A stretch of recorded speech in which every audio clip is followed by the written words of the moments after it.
You wake up in the middle of the night, again, not because of noise or light, but because your bladder is calling. And for millions of older adults, this isn't just a minor inconvenience. It's a nightly pattern that quietly erodes deep sleep, weakens physical recovery, and undermines cognitive health. But what if I told you that in many cases, the real cause of waking up to pee at night isn't your bladder at all, it's your brain. More specifically, the mistake lies in how our circadian rhythm, our internal biological clock, interacts with hydration, hormone signaling, and sleep architecture as we age. And here's the science-backed truth. Most people make a simple, avoidable mistake that disrupts the hormone vasopressin, a natural chemical that tells your kidneys to hold on to water while you sleep. When this signal gets weakened, your bladder keeps filling overnight, and you keep waking up to go. Now, this might sound like a small detail, but it has massive consequences because every time you wake up at night, your brain exits deep restorative sleep. And that's the kind of sleep that clears out neurotoxins, regulates blood sugar, repairs muscle, and strengthens memory. Over time, poor sleep caused by frequent nighttime urination, a condition known as nocturia, becomes a risk factor for falls, cognitive decline, heart issues, and even depression. And here's the kicker. This pattern is not inevitable with age. There are specific tools grounded in neuroscience, behavioral physiology, and hormone regulation that can dramatically reduce nighttime urination. In today's episode, we're going to dive into exactly why this problem happens and what you can do about it, starting tonight. You'll learn the one timing mistake that confuses your brain and weakens your bladder control, how your body's antidiuretic hormone works and how to naturally optimize it, why hydration strategy is more about when and how than how much, how evening light and temperature cues affect your brain's nocturnal rhythms, why your sleep stages matter more than you think for bladder signaling, and a simple behavioral protocol that's been shown to improve sleep and reduce nocturia in older adults. This is not just about better sleep. It's about protecting your brain, body, and vitality, especially as you age. So if you've been frustrated by those nightly trips to the bathroom, stay with me. We're going to unpack the science and, more importantly, show you the tools to regain control. Because deep, uninterrupted sleep isn't a luxury. It's your foundation for living strong, clear, and focused, no matter your age. Let's start with a hormone that quietly governs your body's nighttime water balance. Vasopressin, also known as antidiuretic hormone, ADH. Vasopressin is released by the brain's hypothalamus and plays a vital role in reducing how much urine your kidneys produce while you sleep. Essentially, it tells your kidneys, hold on to water, we're resting now. This is why most healthy people can sleep for 7 to 8 hours without needing to urinate, but here's what the research shows. As we age, the timing and strength of vasopressin release becomes disrupted, particularly at night. And this misalignment is one of the primary drivers of nocturia, the need to wake up and urinate during the night, especially among adults over 60. One landmark study published in the Journal of Clinical Endocrinology and Metabolism 2003 showed that older adults have significantly reduced nocturnal vasopressin secretion, which leads to more dilute urine being produced overnight, meaning the bladder fills more rapidly, even during sleep. But why does this disruption happen? The answer lies in your circadian rhythm, your body's internal 24-hour clock, which governs hormone release, body temperature, digestion, and sleep cycles. Vasopressin is one of the many hormones that follows this daily rhythm.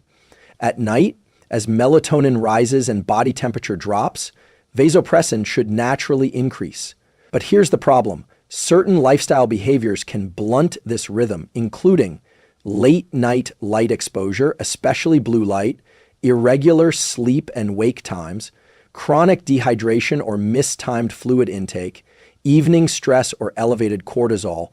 All of these signals confuse the hypothalamus, causing it to release less vasopressin at night, even if you're asleep. As a result, your kidneys produce more urine, your bladder fills faster, and you're more likely to wake up. Here's a simple analogy. Think of vasopressin like a night shift manager for your kidneys. Its job is to keep things quiet and efficient so your body can focus on rest and repair.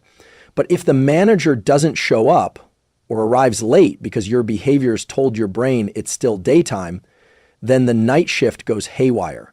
Your kidneys keep working and your sleep gets interrupted. So how do you correct this? A simple tool to apply is circadian reinforcement. Aim to get 10 to 15 minutes of natural sunlight within 1 hour of waking. This helps anchor your brain's master clock, the suprachiasmatic nucleus, and indirectly improves hormone timing at night. Avoid bright, blue-enriched light for 2 to 3 hours before bed, especially from phones, TVs, and overhead LEDs. Even small amounts of blue light suppress melatonin and delay vasopressin release. Stick to a consistent sleep and wake time. Even on weekends, your hypothalamus relies on rhythm, not randomness, to know when to initiate hormonal changes. Have you noticed how your nighttime bathroom trips increase when you've had a few nights of poor or irregular sleep? That's not a coincidence. It's your circadian system being thrown off, which weakens the brain's signal to hold on to water. The good news is this: your vasopressin rhythm can be retrained. It's not about taking a pill. It's about tuning your behaviors to signal it's time to rest to your brain. And when you do, your body starts conserving water during sleep again, reducing those frustrating nighttime wake-ups.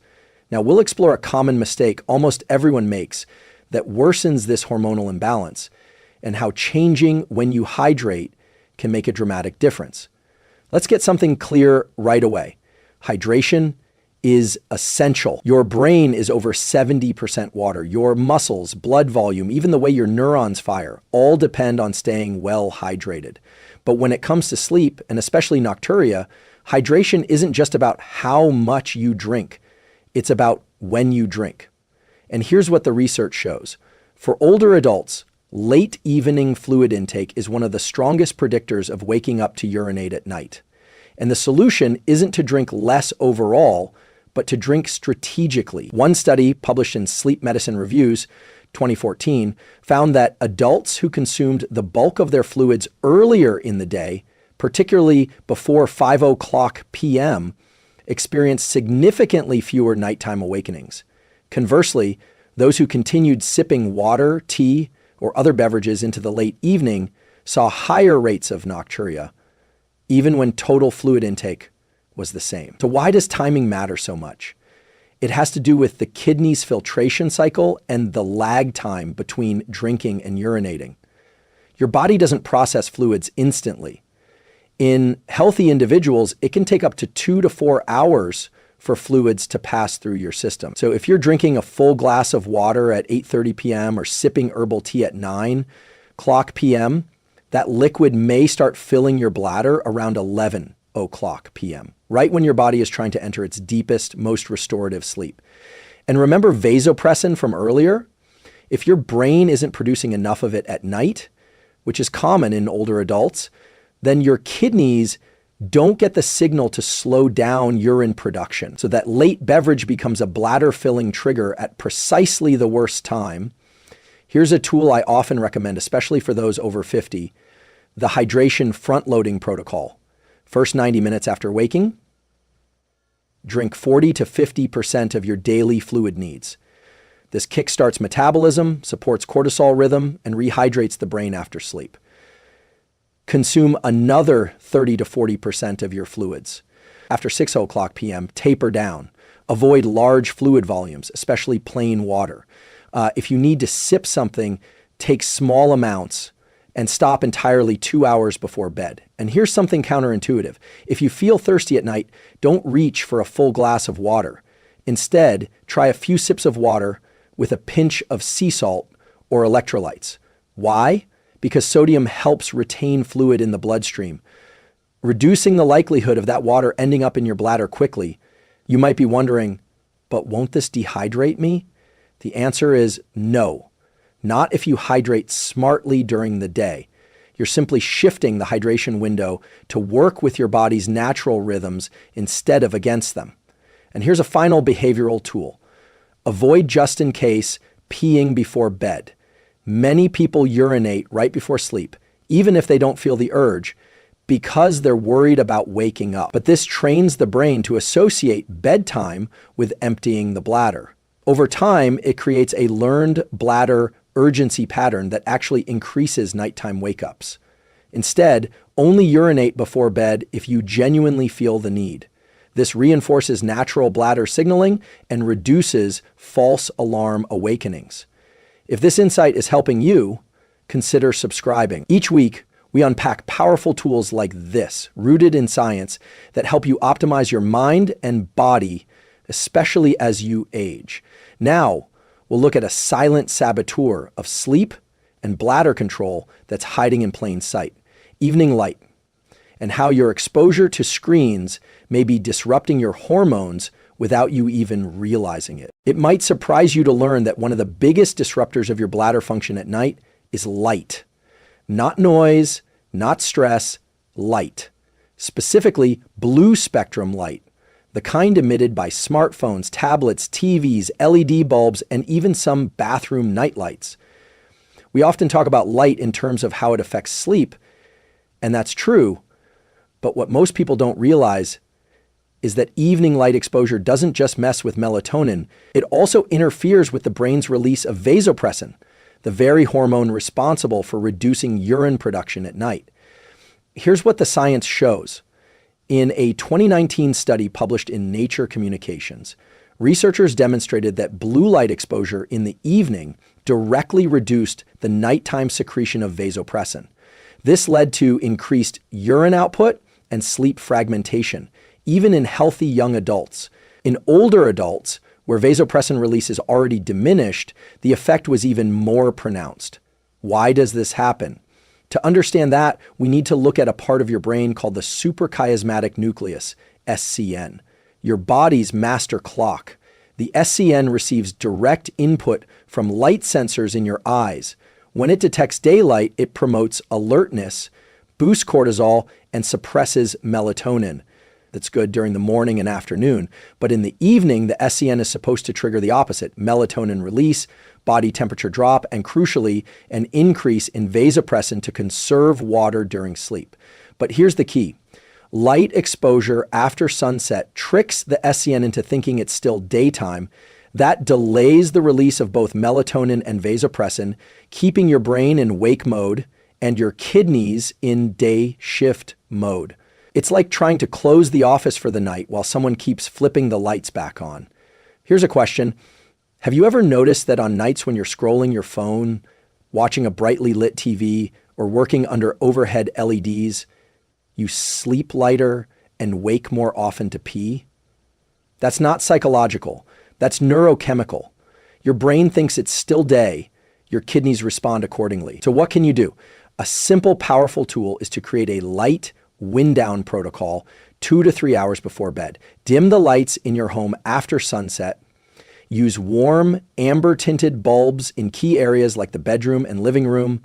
Install night mode or blue light filters on your devices. But even better, avoid screens entirely at least 60 minutes before sleep. Use low illumination nightlights in hallways or bathrooms, and avoid flipping on bright overheads during nighttime bathroom trips. Red spectrum nightlights are ideal as they preserve melatonin and vasopressin release. Consider blue blocking glasses if evening screen use is unavoidable, but understand that behavior change is the most effective fix. Here's another tip grounded in behavioral neuroscience. Use light to reinforce your rhythms, not just avoid it. Get at least 10 minutes of sunlight in the morning, within an hour of waking. That anchors your circadian rhythm, helping your brain differentiate between day and night, which indirectly sharpens hormone release patterns in the evening. Because here's the empowering part.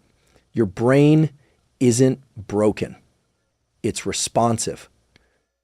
But you have to send it the right signals. Light is one of the most powerful levers you have. And when you master it, your sleep improves, your bladder calms, and your whole system works more efficiently. Now, we'll go deeper into the feedback loop between sleep fragmentation and bladder urgency, and why even one night of poor sleep can trigger a vicious cycle of more awakenings and more frequent urination. And if this is resonating with you, I'd invite you to like this video. It helps others discover this science and supports our mission to translate neuroscience into life-changing tools. especially for those who need it most. Let's talk about a powerful and often misunderstood feedback loop between your brain and your bladder. Here's the key idea. Waking up to pee can fragment your sleep, but fragmented sleep can also increase the urge to wake up and pee. It becomes a vicious cycle, and breaking it starts with understanding how your brain regulates both sleep and bladder control. During deep sleep, particularly slow wave sleep, SWS, your body goes into a profound state of repair. Muscles regenerate, brain cells clear waste via the lymphatic system, and most importantly for today's topic, your bladder's signaling threshold increases. In other words, when you're in deep sleep, your brain essentially turns down the volume on bladder signals. You only wake up if the bladder is truly full. But when sleep is fragmented due to stress, noise, pain, or hormone disruption, you spend less time in deep sleep and more time in lighter stages, particularly stage 1 and REM. And in these lighter stages, your brain is far more reactive to even minor bladder sensations. Here's what the research shows. A 2018 study in the Journal of Urology found that individuals with even mild sleep fragmentation experienced a 40 to 50% increase in perceived bladder urgency, even when their bladder volume hadn't changed. Another study in Sleep Health 2020 revealed that people with insomnia or sleep apnea were significantly more likely to report nocturia, not due to actual urinary dysfunction, but due to sensory sensitivity during shallow sleep states. It's not just about your bladder, it's about your brain's perception of your bladder. Think of it like this. Imagine a noisy neighborhood where every small creak or car alarm wakes you. That's your brain on fragmented sleep. Small bladder signals that would be ignored during deep sleep suddenly feel urgent. You wake up, go to the bathroom, and reinforce the brain's belief that these small signals matter, making future awakenings more likely. But there's more. Every time you get out of bed and turn on the light, move around, or even check the time, your body receives wake signals. Cortisol may rise slightly, core body temperature can increase. These physiological cues delay your return to deep sleep, reducing total sleep quality and increasing the chances of another awakening later. So, what's the tool here? It starts with creating a protective nighttime environment to support deeper, uninterrupted sleep. Keep your bedroom dark, quiet, and cool. Ideally 60 to 67 DGF or 16 to 19 DGC. Use white or pink noise to mask environmental sounds that could cause arousals. Install blackout curtains or use an eye mask to prevent early morning light from waking you prematurely. Avoid checking the clock if you wake up. This triggers mental engagement and stress arousal. Instead, return to bed and use a calming technique such as slow nasal breathing or a body scan. One more tool from the behavioral neuroscience playbook. Train your brain to ignore minor bladder signals by staying in bed and delaying your response. If you wake up and feel only a slight urge to urinate, not urgent, just noticeable, try to remain still, breathe slowly, and allow your body to re-enter sleep. Over time, this retrains your nervous system to tolerate normal overnight bladder filling without triggering wakefulness. This isn't about ignoring real needs. It's about recalibrating your perception so your brain doesn't overreact to small cues. If this speech has helped clarify what's happening behind your nighttime wake-ups, I invite you to subscribe. We dive deep into science like this every week to give you tools that truly work, not just hacks, but real, research-backed protocols for stronger health and better performance. Now, we'll explore how body temperature, an often overlooked factor, plays a crucial role in both sleep depth and bladder signaling.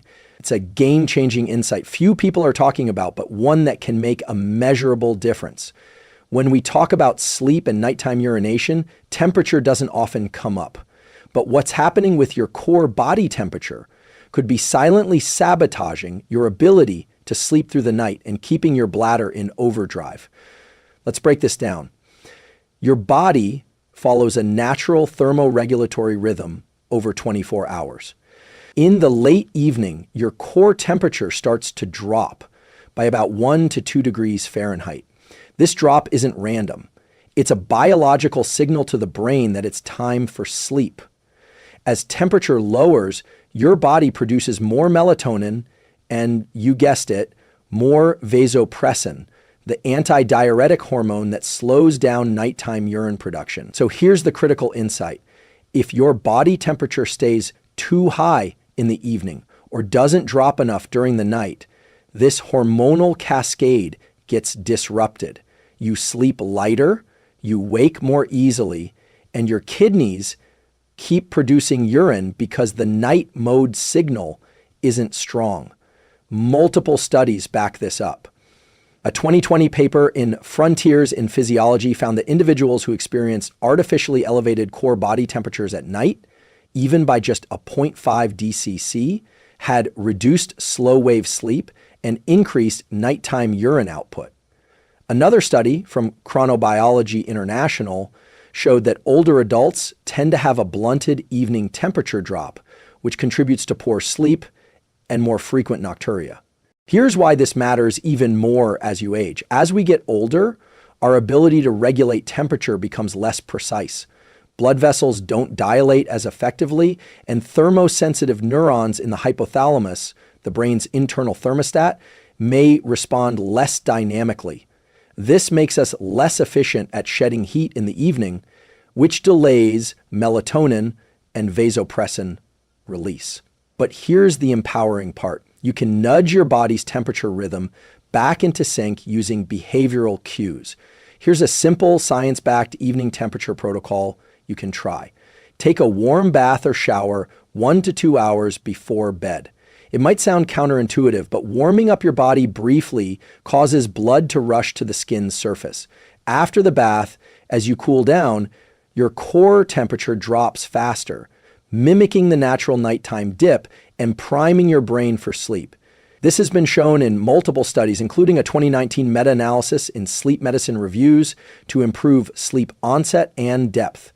Lower your bedroom temperature. Aim for 60 to 67 DGF, 16 to 19 DC. If you live in a warmer climate, consider a fan, cooling mattress pad, or breathable sheets. Your body sleeps best in a cool, dark, cave-like environment. Avoid heavy meals and alcohol close to bedtime. Digesting large meals or metabolizing alcohol can raise core temperature, making it harder to fall and stay asleep. Try to finish eating at least 3 hours before bed. Use your feet for thermoregulation. This might surprise you, but warming your feet with socks can actually help you cool your core faster. Blood vessels in the feet act as thermal vents. When dilated, they help offload heat and facilitate temperature decline.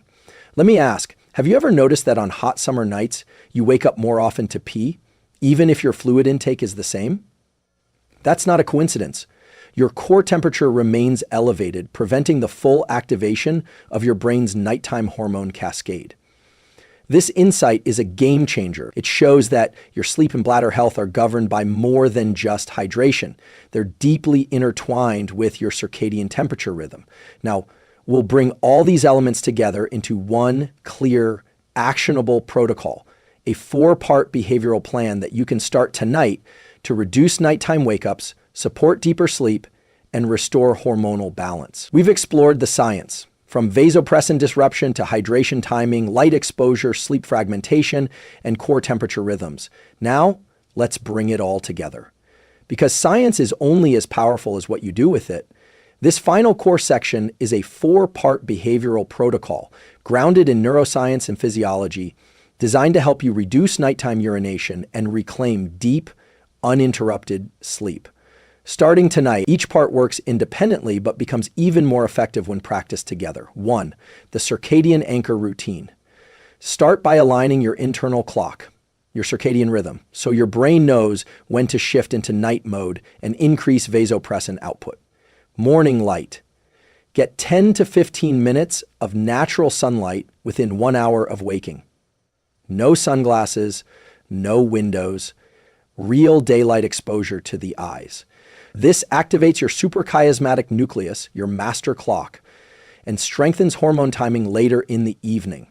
Consistent wake/sleep schedule. Go to bed and wake up at roughly the same time every day including weekends. This trains your brain to anticipate nighttime repair processes, including hormonal adjustments to reduce urine production. The hydration timing shift. Stop drinking large volumes of fluids after 6:00 p.m. and front load your hydration earlier in the day. Morning, 6 to 9 a.m. Drink 40 to 50% of your daily water needs. This replenishes fluid after sleep and supports metabolism. Midday, 12 to 4 p.m. Use electrolytes if needed for better absorption. Evening. The evening light and temperature protocol. Here, the goal is to cue your brain to shift into deep rest mode by mimicking natural dusk conditions. Dim lights 2 to 3 hours before bed. Use amber or red light bulbs in key areas like the bedroom and bathroom. Turn off overhead LEDs. No screens 60 minutes before sleep. Or use blue blocking glasses or device filters if you must. Pre-bed warm shower or bath about 90 minutes before sleep. This dilates blood vessels in the skin, helping your core temperature drop more quickly afterward, which promotes deeper sleep and better vasopressin release. Cool, dark sleep environment. Keep the room between 60 to 67 DEGF, 16 to 19 DGSC. Wear socks if needed to support heat loss through the feet. 4. The mind-body reset. Even when all the biological cues are right, stress or hyperarousal can trigger false bladder signals and light sleep. So the final layer is calming the nervous system. Breath work before sleep. Try 4-7-8 breathing. Inhale through the nose for 4 seconds. Hold for 7. Exhale through the mouth for 8. Repeat for 3 to 4 cycles. This activates the parasympathetic nervous system, reducing cortisol and supporting hormonal balance. Nighttime wake-up protocol.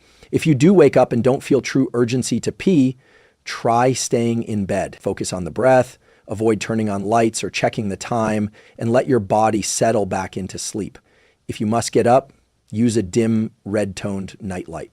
Stay calm, minimize movement, and return to bed without stimulating conversation or thought.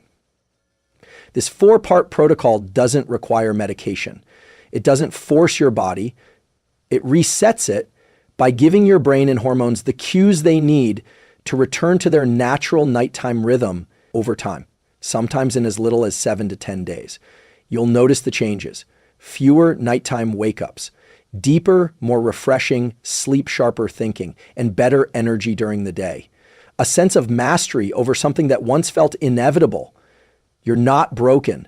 You're adaptable. And your biology is waiting for the right inputs. Now we'll recap these powerful insights, remind you why this shift matters for your health and longevity, and invite you to take the first small step tonight.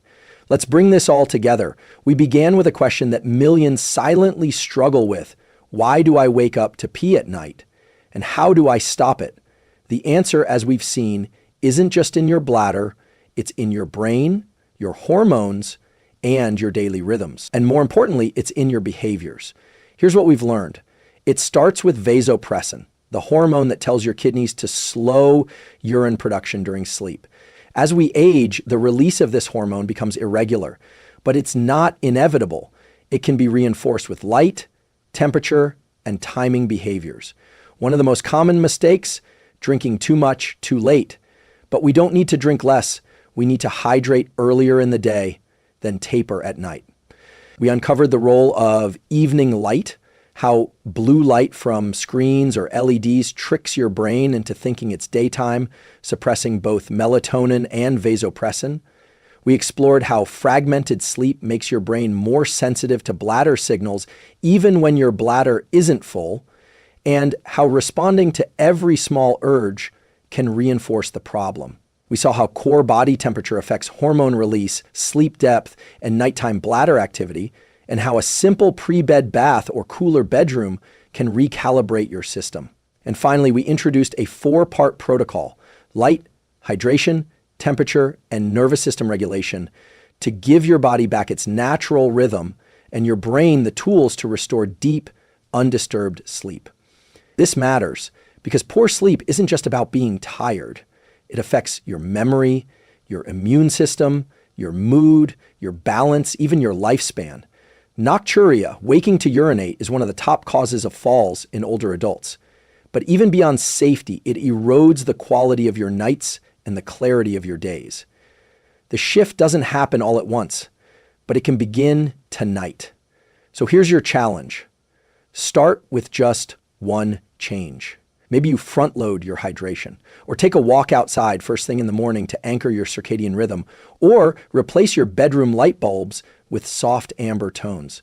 These small shifts stack. They send powerful signals to your brain that say, we're safe, we're aligned, you can rest now. And when your brain listens, your body follows. You sleep deeper, you wake less, and you reclaim the peace and energy that uninterrupted sleep provides. If this video brought you clarity or sparked a new perspective, I invite you to like, comment, and subscribe. Not for the algorithm, but so you can stay connected to science-backed tools that support your health and longevity, and so others searching for real solutions can find this too. Together, we're building a community that doesn't settle for decline. We aim for optimization, even as we age. You have the tools. Now give your biology the signals it needs. Sleep well, stay strong, and I'll see you in the next episode.